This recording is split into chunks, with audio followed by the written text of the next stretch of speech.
Hi friends, welcome back to my channel.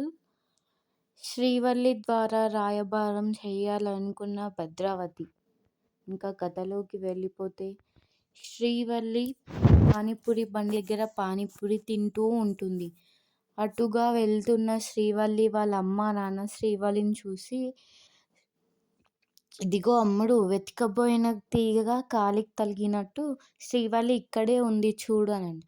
అవునయ్య ఇక్కడే ఉంది, వెళ్ళి మాట్లాడదాం పదా అని శ్రీవల్లిని తీసుకొని పక్కకు వస్తారు. ఏంటమ్మా మంచిగా పానీపూరి తింటుంటే పక్కకు తీసుకొని వచ్చారు అంటారు. అది కాదే అమ్ముడు, నేను నీకు ఒక మంచి విషయం చెప్పాలి అంట. ఏంటమ్మా? ఇగో 10 లక్షలు తీసుకొని వెళ్ళి అల్లుడి గారికి ఇచ్చేయండి. మీకెక్కడికి ఈ 10 లక్షలు అని శ్రీవల్లి అడుగుతుంది.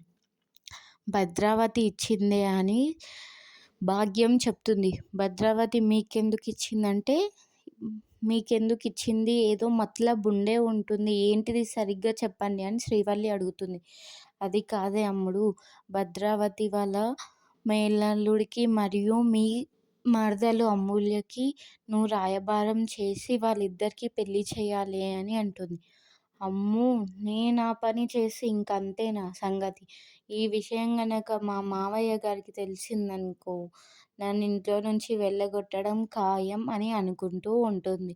అంతలో అది కాదే అమ్మడు, ఇగో ఈ 10 లక్షలు చూడు, ఇంకా మనం ఈ పని చేస్తే ఇంకా మనకు పైసలు ఇస్తాను అని చెప్పింది ఆ భద్రావతి. నువ్వెందుకు భయపడుతున్నావు, నువ్వు నా కూతురివి అమ్ముడు, ఎందుకు ఇలా భయపడుతున్నావు అని భాగ్యం అంటూ ఉంటుంది. దాంతో శ్రీవల్లి, నేను చెయ్యలేను బాబోయ్ అని అక్కడి నుంచి వెళ్ళిపోతుంది.